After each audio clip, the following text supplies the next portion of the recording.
Olá, nós estamos aqui para mais um Fala Zeppelin, um podcast que tem o objetivo de dar voz às mulheres que transformam a nossa sociedade, de onde estão e como podem. Essa é a iniciativa do Instituto Fênix e Humaniza Brasil, com a parceria com o CDL Vitória e a nossa lenda, que é a cachaça 100% feminina e capixaba. E hoje nós estamos aqui com mais uma convidada especialíssima, Lu Serenata, e eu vou lançar nossas tags de hoje, que nós vamos falar sobre educação, magia e música. Então vamos conferir essa história do Serenata de Favela, que é um projeto social lindíssimo, que me emocionou muito a ocasião que eu conheci o Serenata, Lu, vou te falar. Eu já tinha escutado falar, né, e tal. Mas eu fui num evento que a gente até se encontrou, talvez você não se lembre, mas era um evento ali em Santa Lúcia. E aí eu fui sozinha nesse evento, né, assim, para cumprimentar algumas pessoas e prestigiar o evento e tal, e vocês estavam se apresentando. Eu fiquei bem na lateral, assim. Aí eu vi uma música, duas músicas, três... Menina, quando eu vi, meu olho tava vertendo lágrimas. Eu falei, gente, que é isso que tá acontecendo? E isso não é comum pra mim, não. Aí a mulher até perguntou, você tá bem, minha filha? Eu falei, tô ótima, eu só tô emocionada, porque realmente é um projeto lindíssimo. E aí naquele dia eu já peguei o seu contato, comecei a te perturbar, né? Isso já faz uns meses, até a gente chegar aqui hoje para saber dessa história que você vai contar agora para nós, se apresentar, né, dizer quem você é e contar como é que existe essa questão de serenata de favela, como é que é a história e como é que essa magia aconteceu na sua vida. Bora lá, Aline. Então eu sou Lu, antes era Lucene Prat Chagas, ainda sou esse nome, mas aí, a partir de uma história vivida nesse lugar, acho que isso é o maior de tudo, essa favela me batiza com Lu Serenata. Então, quando você chega no morro, onde é a Lu Serenata? Então, bora lá. Primeiro, como eu estava falando com você nos bastidores, nada foi desenhado, nem programado, nem planejado. A gente se encontra quando eu passo no concurso público como professora da Rede de Vitória e vou para esse lugar. E aí, nesse lugar, eu recebo uma turma de quinto ano, que não tinha nenhum interesse quanto à escola. O sentido daquilo ali, de como é que é, o sentido do estudo, o que eles estavam fazendo ali. Só que eu percebi o cantarolar no fundo da sala. E aí eu fui para casa tentando entender de que forma criar um vínculo para que motivasse o menino ao aprendizado. Um vínculo parecido com o que eu tive na minha escola, porque eu tive professores que marcaram a minha caminhada. E enquanto educação, eu sempre entendi que eu estaria vindo para essa área para marcar e nortear caminhos. E disso eu tinha certeza. E aí eu pego um quinto ano, já que eles queriam música, vou para casa, trago um rádio. Então eles me apresentaram, o que eles cantarolavam no fundo era o funk proibidão. E eu não entendia como é que o menino naquela faixa etária ouvia aquele nível de música e tal, não preconceito com o gênero, mas com aquele ali específico, que era o proibidão. Apologia à droga, sexo precoce, uma violência absurda. Trago Legião Urbana, com Pais e Filhos de Renato, e a gente começa, então, uma caminhada, e eu percebo que a música, eles se agradam daquela música, e a gente, então, começa a oferecer vários gêneros. A música sempre fez parte das minhas aulas. No fundo, ou instrumental, e a gente foi seguindo. Com o passar dos meses nessa escola, no Mauro Braga, que eu ainda estou lá até hoje, são 15 anos no Mauro Braga, eu pego uma carga horária de extensão para melhorar o meu salário de noite, com idosos, no EJA. E aí eu ficava o dia todo na escola, de 6h30 da manhã até as 10 da noite. Durante esse tempo todo, a hora que eu vi um garoto, uma aula vaga, por algum motivo, um professor ausente, eu acabava fazendo movimento com os meninos, com música. E a gente começa, então, sem nenhuma... Não tinha uma prepotência ou não tinha um planejamento de que se tornaria o que se tornou hoje. Era músicas, um grupo musical. E nessas salas vagas, então, eu fazia essa leitura de músicas com os meninos e ajudava na questão do cognitivo, da interpretação de texto, essa coisa toda. E aquele movimento foi crescendo e aí a música faz bem, porque a música faz bem. Isso é fato, ela acalma, ela é catarse, para esses meninos principalmente. A gente começa uma história ali, em 2009. Começa a ensaiar, sempre sem comprometer, ou sempre sem tirar o menino em horário de aulas específicas, porque de onde eu venho, a experiência que eu tenho de educação, de sistema de educação, é que infelizmente o professor, entende que se o menino sai, ele perde. Nenhuma criança perde quando ela sai de uma sala de aula para ter um movimento artístico, ela sempre vai ganhar.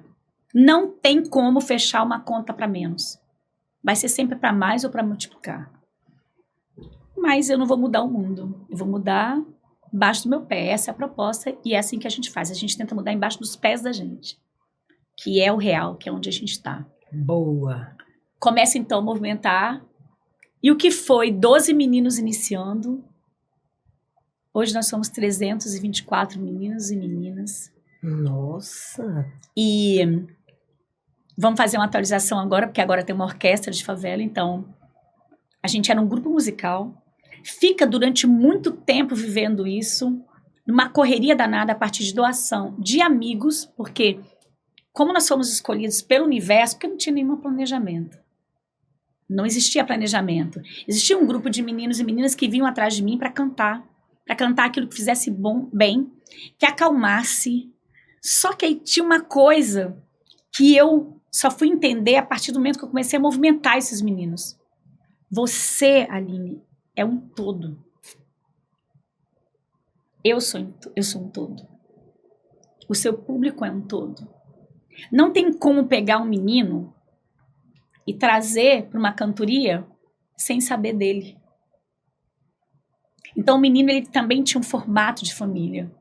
De mãe, de pai, ou de tio, ou de um namorado, ou uma... E foi aí que eu, entre aspas, não me lasquei, mas eu me vi dentro de um caldeirão. Totalmente envolvida, né, com a história dessas pessoas. E porque o que aconteceu ali? Eu, enquanto Luciene, enquanto movimento de arte, nós cuidamos de um buraco que existia. Eu vou achar a palavra. Nós conseguimos encher esse menino de alguma coisa. E que alguma coisa era essa? Coragem. De sonho. E aí isso também é muito sério. É uma muito responsabilidade enorme. Porque a partir do momento que você se fortalece no outro, aquilo vai crescendo. Aí você se fortalece em 3, em 4, em 5. E aí, aquilo fica muito grande. E as pessoas se fortaleceram, os meninos se fortaleceram. E começaram a contar para o outro. Sabia que tem uma música ali, a gente canta sempre. Nossa, é muito bom. Aí vinha mais um. Aí vinha, mas tem vaga? Nunca tinha vaga, mas aí vinha mais alguém. E vinha mais alguém.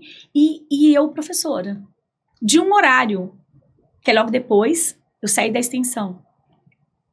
E aí, tudo que eu faço de movimento no morro tem alimento. Porque o menino não canta se ele não estiver bem. Porque eu já vivi isso dentro da escola. Eu vivo o início, eu vivo o meio, e dolorosamente eu também tenho a condição de ver o fim. Porque eu estou dentro desse processo todo.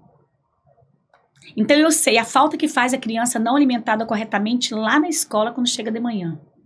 Porque ela acorda, bebe água e vai para a escola. E ninguém me contou isso. Eu dormi na casa de menina e foi assim. Todo mundo levantou, mas aí eu não falei nada, só olhei, abri a geladeira, beberam água. Eu não bebo água de manhã. E aí eu iria parar na padaria para tomar café, não tomei, porque eu não tinha dinheiro para pagar para os 4. E desci também de jejum.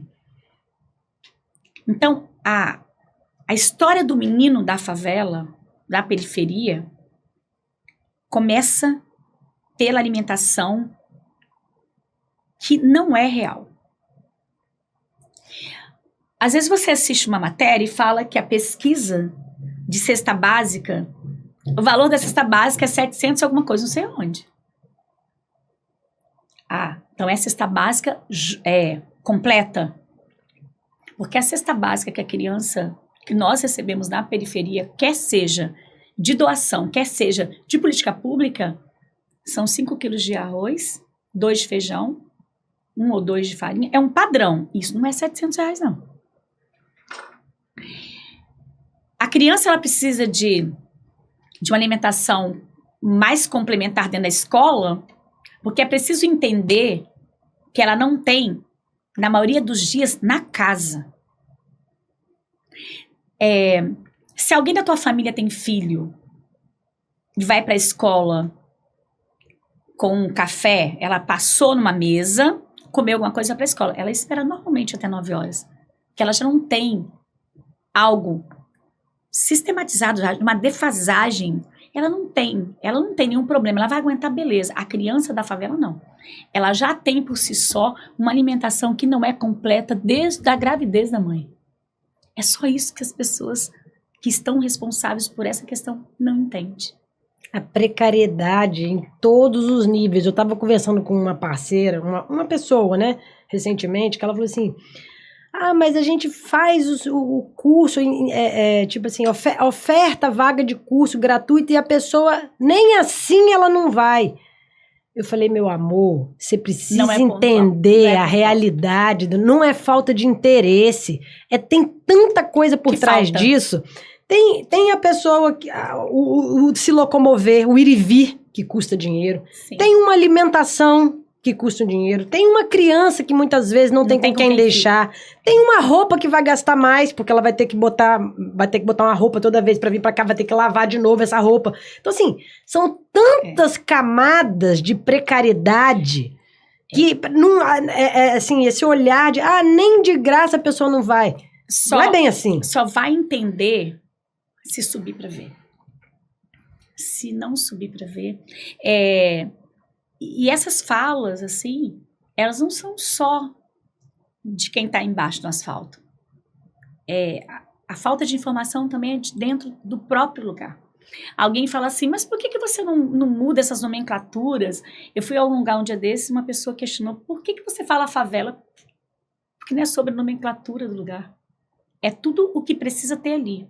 Até porque favela era uma árvore que tinha muito no Rio de Janeiro, e aí quem chegou primeiro tentando desbravar, botou o nome de favela naquelas regiões, né? Que a demografia e tal.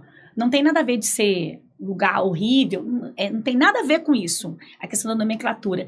E a minha questão com aquela comunidade não é com a nomenclatura. Não adianta, respeitosamente, é maravilhoso, empodera, bairro do quadro, bairro, empodera. Mas então, junto com essa nomenclatura, traz as políticas públicas que todas as áreas nobres têm. Então, não é sobre que está errado o que a área nobre recebe. Não é sobre isso. É sobre o que não recebe a periferia. Mas é porque eu não morro, Quem tem que estudar e buscar caminhos para quem está pendurado é quem estudou para encontrar caminhos para quem está pendurado. Com tanta modernidade, com tanta tecnologia, provavelmente vai ter resposta. Então, assim, aí eu venho para esse lugar e, além de pegar esse menino, eu entendo que ele é inteiro. Então, ele é a mãe, ele é o pai, ele é a avó que está com algum problema, ele é a casa que está pendurada. E aí, 10 anos se passam. E eu não entendi o que era um CNPJ. E não queria saber também o que era um CNPJ. Não dava tempo. E também porque, não que eu não soubesse o que eu estava fazendo. Eu não sabia como que ia ser. Mas eu não fui permitida desistir. E quem é que não deixou que eu permitisse? Independente do seu credo. Que foi uma coisa também que eu conquistei na relação com eles. Nós conquistamos. O respeito a você inteiro. Então, você não vai falar do outro porque você não é perfeito. Mas ele errou não sei o quê. Mas você não errou. Que não sei o quê, mas você não erra. Porque não falar da orientação sexual do outro, não falar da profissão da outra, não questionar as relações do... A visão era, só faz aquilo que você gostaria que fizesse por você. Você está dizendo que você quer fazer feliz e se fazer feliz. Ponto. Nós conseguimos ir no evento da Piedade, aquilo me marcou muito, de São Jorge, onde eu tinha naquele período, que vai também mudando as idades, eles vão crescendo, eu tô com um grupo muito, muito estável, que eles cresceram todos, a gente riu muito ontem, elas ficaram um pé da vida, porque eu postei uma foto de uma criança com 4, que ela tá com 17 hoje, a gente riu muito, eu falei assim, e eu posso provar, são 14 anos, eu posso provar, meu Deus, o que é isso? A Pietra é uma delas, estava na foto. E o que aconteceu nesse movimento todo? Se as pessoas confiarem em você, elas vão com você para onde você disser que é seguro. Acabou. Então eu fui para Piedade com Monique, com um monte de gente cantar São Jorge, com mulheres de outras religiões, com 80% do grupo evangélico. E eu disse para eles que o que nós iríamos fazer ali em nada iria ofender a Deus. Que nós poderíamos ir tranquilamente. Aí Monique passou as músicas e nós ensaiamos. Nós fomos para lá, cantamos na escadaria. Depois que cantamos tudo, eu ensaiei um louvor com eles. E a gente cantou um louvor, que também não tem nome de religião, porque não é de ninguém, é do universo, é do bem. E aquelas pessoas que estavam ali, aquelas mulheres todas arrumadas, lavando a escadaria, respeitaram aquilo que a gente estava fazendo. E todo mundo respeitou todo mundo. Foi uma das coisas mais marcantes para mim. Foi isso, a autorização e o respeito daquelas famílias de deixarem que os filhos fossem simplesmente agradecer e respeitar o credo do outro. Então isso me marcou muito. Então, quando aquilo ali aconteceu, eu falei assim, é para a vida toda. Então, todo post que você vê é infinito, eles sempre falam, eles mandam para mim, eu te amo para sempre, e a gente fala sobre isso, e a gente vive isso, e vive aquela realidade ali, que não é fácil. Quem passa aqui embaixo não tem menor ideia do que acontece no alto do morro, em relação à vulnerabilidade alimentar. E aí, primeiro eu brigava o tempo todo, dizendo que eu não era um projeto de essencialismo alimentar. Eu demorei muito a me curvar sobre isso. Porque a mesma gratidão que eu tenho da cesta recebida é o incômodo que eu tenho do menino comer aquilo que ele recebe pronto. Se o café veio igual palha, sem qualidade, ele vai tomar o café, porque ele recebeu aquele café.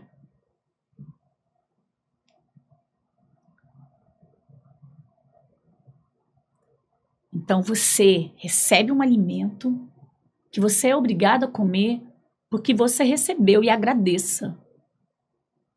Então eu entendo então que eu sou um projeto onde o menino ele tá ali para estudar, para crescer.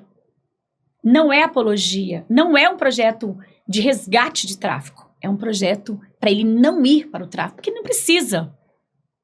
Por mais doloroso, tem uma condição sim, ele só tem que pedir socorro. Então, o meu projeto é de assistencialismo alimentar. Em que sentido? Esse menino ele tem que trabalhar e comer aquilo que ele bem entender e levar para casa dele. E não esperar que a mãe faça a faxina, se regaça o dia inteiro e aí chega em casa sem nenhum dinheiro. Porque ela sobe a escada já comprando comida. E é dessa forma que as coisas são. No período da pandemia, criou-se a ilusão de que ia voltar, ia ser um novo tempo. Não mudou o novo tempo. Na época da pandemia, o que foi escancarado é tirar debaixo do tapete o que já era real, o que já se vivia, que era uma fome silenciosa. Não era gritante no sentido por quê? Exatamente sobre isso. As mulheres e homens também saíam, faziam bico alguma coisa e trazia comida. Poderia ter uma alimentação só, mas ia trazer a comida. Com a pandemia, ferrou total, porque ninguém saía. Então, ficou todo mundo preso, ou ia de uma coisa ou ia de outra. Então, o Serenata de Favela, ele é um projeto de resistência,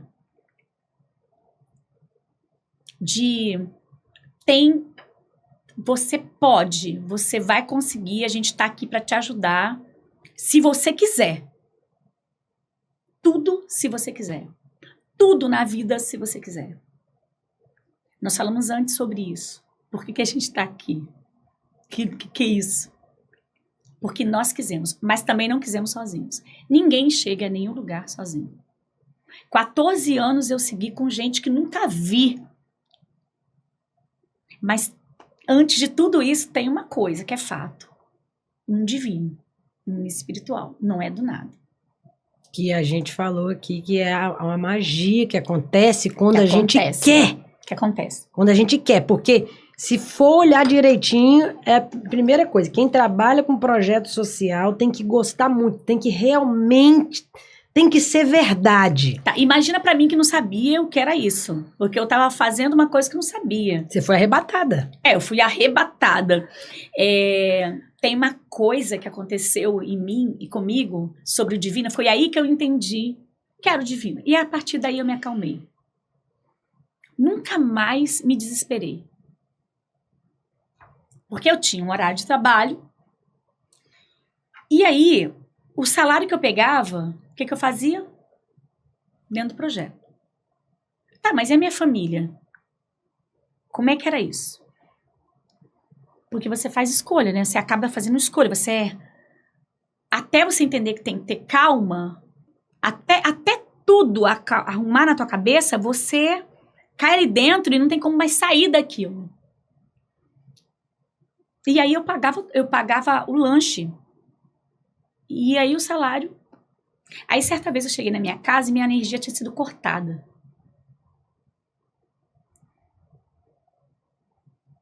E aí os meus pais, eles não falavam nada. Porque eu moro numa casa em cima, eles moram numa casa embaixo.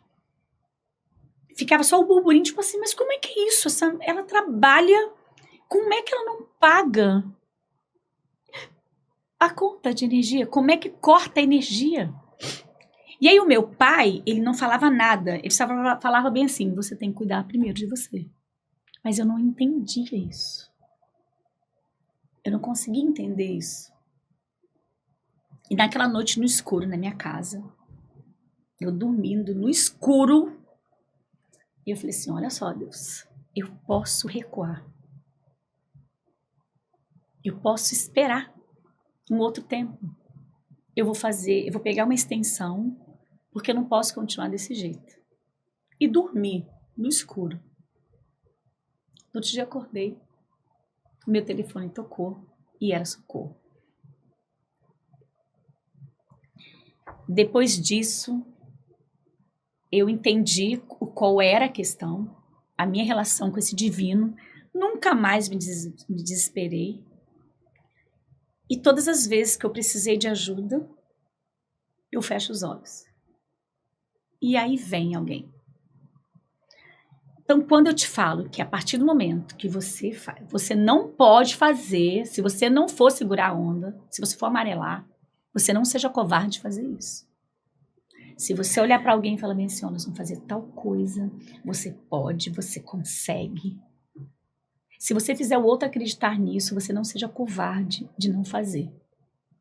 Então, o que aconteceu com a Luciene de 2009? Muito melhor hoje. Muito melhor.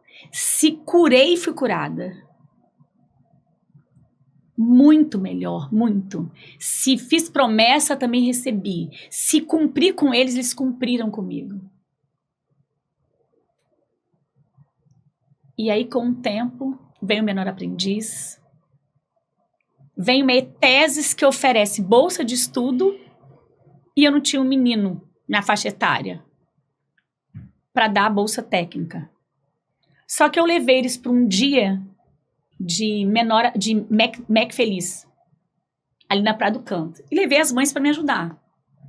Quando eu cheguei lá, que eu olhei, que eu procurei os meus apoios, tinha a mãe pintando o rosto, mãe no pula-pula e mãe andando de moto.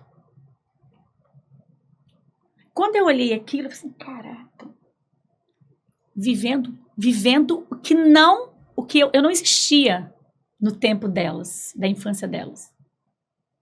Então elas estavam vivendo parte do que o filho estava vivendo. Pronto, fiz um levantamento, tinha um monte de mães sem ensino médio, um monte de mães sem técnico. E aí o que a gente fez? A partir desse tempo, tem mais de 4 anos isso, os cursos que chegam em julho, 0,800 total, uniforme e passagem, as famílias recebem.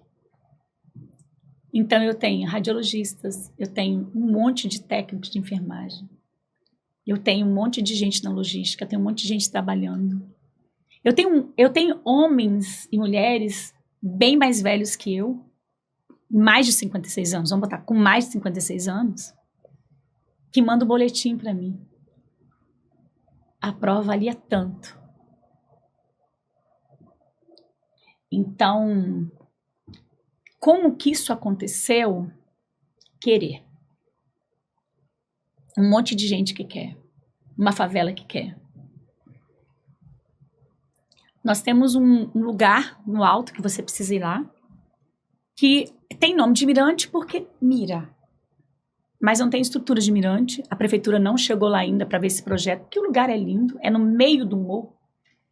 E todas as vezes que eu passava, eu disse, gente, isso daqui tem que ser limpo, isso aqui tem que ser arrumado. Mas não tinha dinheiro para nada. Aí chamei Anderson Chique, que é outro artista maravilhoso e apaixonado. Pedimos uns sprays para umas pessoas e pintamos tudo. E ficou incrível o lugar. Depois, uma outra revitalização, o Movimento Cidade Vem, com um edital. Queria revitalizar embaixo. A nossa casa, em volta da casa. Eu falei assim, não, aqui vai ser menos pessoas. Quero ver quem está lá em cima. Porque ajudar seu parente, seu amigo, o amigo do amigo, é fácil. Quero ver você ajudar quem você nunca viu. Não adianta fazer doação de roupa porque você limpou seu guarda-roupa. Não adianta mandar para o morro ou para os meninos e meninas roupas remendadas ou sujas. O que não te serve. Doar é você doar aquilo que te serve, mas que você quer dar para o outro. Porque senão é só uma limpeza de armário. E nós não somos depósito. Você é sensacional. Sabe o que você tá falando aí, eu tô pensando, gente, essa mulher, você fala em poesia. Porque as coisas que você tá falando, elas têm um grau de relevância e profundidade, elas são tão sérias. Você falou de uma realidade tão violenta, só que quando sai da sua boca, parece uma poesia. Mas é porque eles estão lá, é porque parece que eles não estão lá. Mas nós estamos lá. Nós tivemos uma situação interessante com a UFES, com uma pessoa que foi visitar a gente, que nós fizemos um intercâmbio com os indígenas. E aí alguém não entendeu alguma coisa, foi lá no morro, voltou e falou assim, é perigoso ir. Mas perigoso a gente fazer um intercâmbio? Por que é perigoso? Mas nós estamos aqui. Por que então não é perigoso para nós? E hoje a gente tem um reitor, que é o Estáquio, junto com a gente, uma parceria da UFES. A gente vai fazer uma coisa doida lá no alto. Maravilhosa, doida de maravilhosa. Uhum. Então é sobre isso. E os desafios do que a gente fala tá em todo lugar, até no próprio lugar. Nós não somos, por exemplo, um projeto de apologia à gravidez na adolescência. Nós apoiamos a menina na gravidez. A gente não abre vaga para a menina entrar. Normalmente, ela tem uma relação fora e a gente apoia dentro. E aí, quando dentro da própria comunidade alguém fala alguma coisa voltada para isso, Eu faço igual os meninos mal criados, que eu tento educar e mexer com eles. Eu faço assim, ó. Porque só nós sabemos o que nós vivemos e sentimos. Se você não me entrega uma fralda ou um copo de leite, vai cuidar da tua vida. Porque a nossa a gente está tentando fazer e cuidar. Porque se você ficar preocupado em agradar, você não segue. Então, assim, eu nunca tive essa preocupação do que o outro tá. A gente se junta e vai. Vai dar certo para todo mundo, né? Agora para todo mundo. Então, assim, se criou essa relação de você tem 100 numa base de meninos, 100 numa base de meninos e mais seus familiares, que aí chega aí. Nós só fizemos esse levantamento em 2022 para 23, que a gente ia fazer um jantar em 23.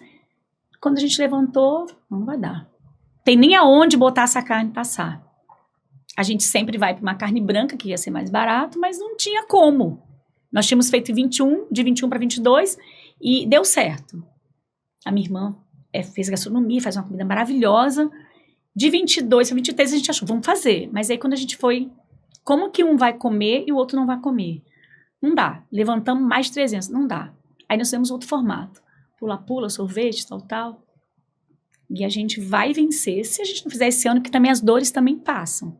A gente faz o ano que vem, mas a gente vai sentar ainda e você vai ser convidada. Claro que ajudar também, né? Não acho que é só para comer. Ei! Nós me queremos garanto, me garanto na cozinha, hein? Nós queremos uma grande mesa onde eles comam como deve se comer. Onde as pessoas do Natal elas tenham a ceia, uma ceia real, e não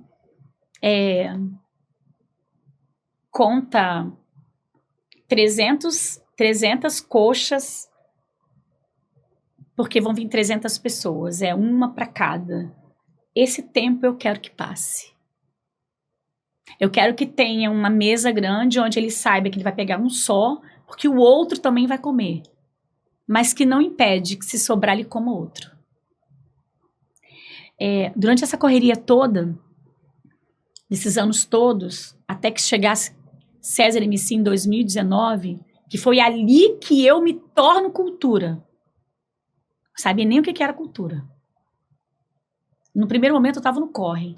Igual eu te falei, 10 anos eu não vi passar. Até que um garoto, porque eu não sabia o formato do que eu estava vivendo gente, por isso que eu não gosto muito de papel. A gente está com todo o projeto agora, tem várias pessoas me ajudando, porque eu sou de gente. Eu não sou de papel. Eu sei que é necessário, estou me fortalecendo com isso, estou estudando para eu melhorar isso, porque eu não gosto de papel. Mas o que a gente está fazendo é um movimento de pessoas. E aí, em 2019, César tinha uma música, uma poesia chamada Canção Infantil.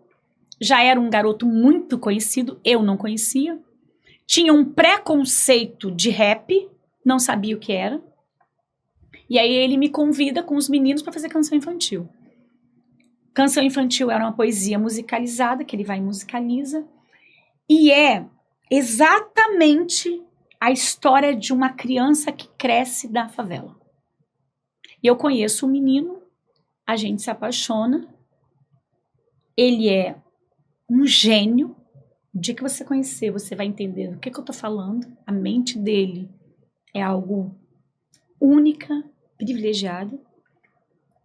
Não é porque ele tem 1 milhão de seguidores, não é sobre isso, é o que ele fala, é o que ele faz.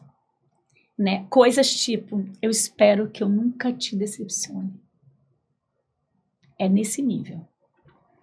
E aí ele não se torna simplesmente um embaixador de mídia. Ele é um conselheiro do Instituto. Ele é César Rezende enquanto conselheiro do Instituto. E a gente faz canção infantil que hoje, no mundo todo, 80 milhões de streams. Que conta a história de um menino, de como é que esse menino cresce na favela. E a gente se fortalece, de como é que esse menino ele vai entender que é ilusão, que só tem 2 caminhos.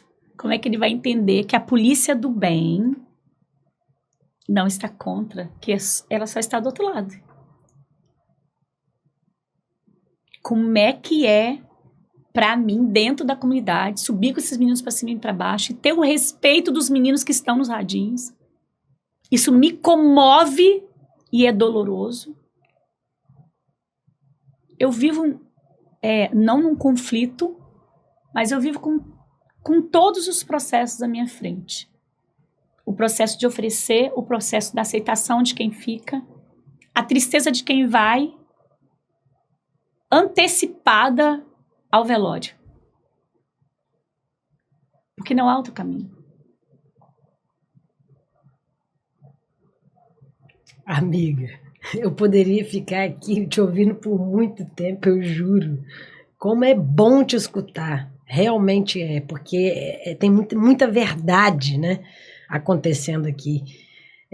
Eu queria que você falasse, para a gente desfechar, né, o nosso momento aqui, como que o Serenata de Favela está organizado hoje, o que está acontecendo atualmente. Dá uma atualizada na gente aqui, tá. Vamos convidar as pessoas para conhecerem esse projeto também. Quem quiser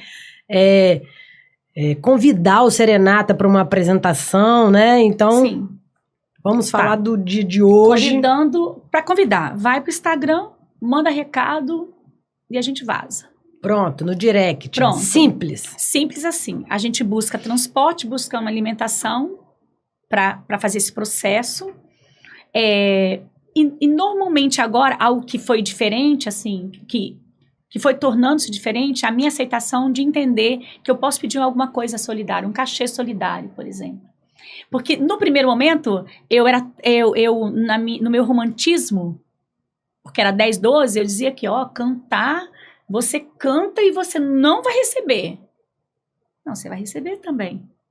Porque esse movimento todo precisa de suporte. Eu achava que eu ia conseguir levar isso o resto da vida, hoje com 300 e pouco, nessa condição. Então, isso mudou. Esse tempo passou. Esse tempo passou. Então, nos convide. Nós precisamos de comprar uniformes novos. Nós achamos lindas calças rasgadas, que é estilosas, mas não é uma calça que dá para eles estarem se apresentando, e tem muito menino usando esse tipo de roupa, porque é o que tem. Eu preciso de calçados, porque se ele aparece de chinelo eu não posso brigar, porque se eu estou indo para uma festa, eu estou indo com um determinado calçado, se é uma festa, eu me arrumei com o melhor, é o que eu tenho.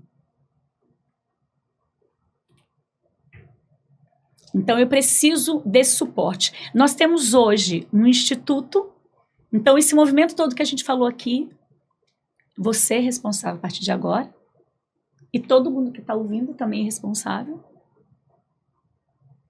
sobre isso. Não, o Instituto Serenata de Favela, ele não é de Luciene, ele não é da Lu, ele também é da Lu. Ele é de quem quiser e fizer de verdade. Porque também, se não ficar de verdade, vai para fora. Naturalmente. Não fica. Foi assim esses anos todos. Então, aí a gente chega agora com uma Lei Rouanet para a orquestra. Nós temos Jesus Gavidia, que é um maestro venezuelano que caiu na nossa vida, passou por mim e falou assim, vamos subir a favela. Eu não duvido. Subiu, fez o projeto, passou. Banestas disse, quando você tiver um projeto, a gente vai fechar com você. Fechou. Saiu no Diário Oficial numa segunda-feira, a Lei Rouanet. Na sexta-feira eu estava com o Rodolfo Harck, dentro do Banestes. Numa mesma semana, o Banestes fechou o patrocínio exatamente como ele disse que ia fechar. Cumprir. É sobre cumprir. Mas também ser honesto. Porque não foi porque, enquanto eu aguardava, eu nunca amarelei com esse Banestes. Eu sempre agradeci, porque é ele que paga uma das casas do Alto do Morro. E é sobre você ser verdade. Você ser honesto. E aí você recebe. Você faz o bem, recebe o bem. Se é honesto, recebe a honestidade. Então, nós temos cuidado esse ano, até o ano que vem, a orquestra. E continuamos na mesma correria com o Instituto enquanto dança, música, fotografia. E é aí que a gente tem que trabalhar e tá buscando apoios, apoio para o menor monitor dentro do Instituto, porque voluntariado é para quem tem estrutura para voluntariar. Nunca vi menina em idade de menor aprendiz que precisa levar para casa o resultado do trabalho, trabalhar de uma forma voluntária. Isso não existe. Voluntariado é para quem tem o que dá. Só que aí, em contrapartida, o universo traz esses meninos que eles querem fazer. E eu preciso de estrutura para manter esses meninos lá. Eu não posso ter menino em idade de trabalho, de produção, sem dar um retorno para eles. E aí, você, enquanto empresário, esse povo todo que tá aqui, olha onde eu tô, adota um menino desse. Paga via imposto esse menino. Não precisa passar pela gente, não. Cadê todo mundo? Então, é isso, a gente precisa de apoio com o Instituto. Só tudo isso. Tudo. Ah, você quer que você precisa de tudo? Mas não é difícil, né? A gente sabe que não é. É sobre querer. É sobre querer. É sobre querer. Então, é isso. Aí tem uma coisa mais linda de tudo, que aí eu vou voltar aqui para falar com você, que já estou me convidando. Ótimo. Novembro, a gente tem um convite que a gente já pediu autorização a todos os anjos, a todos. Nós vamos para o Uruguai. Nós temos um encontro com estudantes de música lá, de uma orquestra de lá, onde Jesus Gavidia, que é o nosso maestro, já trabalhou também. E eu estou muito otimista, porque tem muita gente que ama a gente, né? Nós temos um governo, sim, que ama a gente. Tem muita gente dentro desse governo que vem para cima, que está dando apoio. Nós temos grandes organizações, nós já fomos convidados pelo Sebrae, pelo Senac. Então, a gente entende que a gente tem o respeito dessas pessoas e a gente tem muito amigo. E a gente vai levar esses meninos e vai levar uma favela inteira para voar em novembro. Eu não preciso fechar os olhos. A gente tem um cara que ele tem que vir aqui. O nome dele é Edinho, ele é um ultramaratonista. Ele está com uma travessia, onde ele está fazendo um movimento de corrida, que vai ser no dia 7 de julho, onde você corre e corre por nós, pelas FAS, que é um projeto de crianças autistas, de apoio a crianças e famílias autistas, e crianças também de Jardim Carapina. Toda a renda desse movimento de esporte, que eu tenho gente do mundo, do Brasil, do mundo, que vai vir para cá para correr essa corrida, é pelo Instituto. No nosso caso, pontualmente, para voar. Então, quando eu posso lá para voar, é literalmente, nós queremos levar canto coral e orquestra, um grupo de 80 pessoas, para o Uruguai em novembro. E nenhum problema se a gente precisar de complementar isso indo para Sinal vender água. É sobre querer. É isso. A gente pode. É. Gente, a gente vai precisar de outros encontros, tá, Lu? Eu tenho certeza disso. O papo foi maravilhoso. Lu Serenata, vamos colocar aqui na descrição do vídeo também, passando aí o Instagram do Serenata. Então, quem quiser conhecer, ajudar Sim. e se envolver com esse projeto. A gente precisa, Aline, que sigam a orquestra também, uma forma de fortalecer, porque nós estamos nesse mundo real. E o mundo real são números.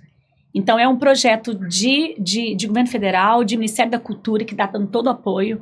Mas a gente quer muito que quem segue o Instituto entenda que o Instituto é a mãe desse filho, que é essa orquestra.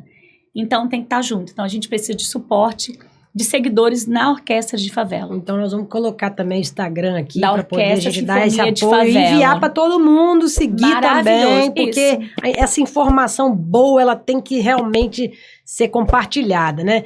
Gente, então, esse foi o nosso Fala Zé Pelim. Nós estivemos aqui com a Lu, do Serenata de Favela.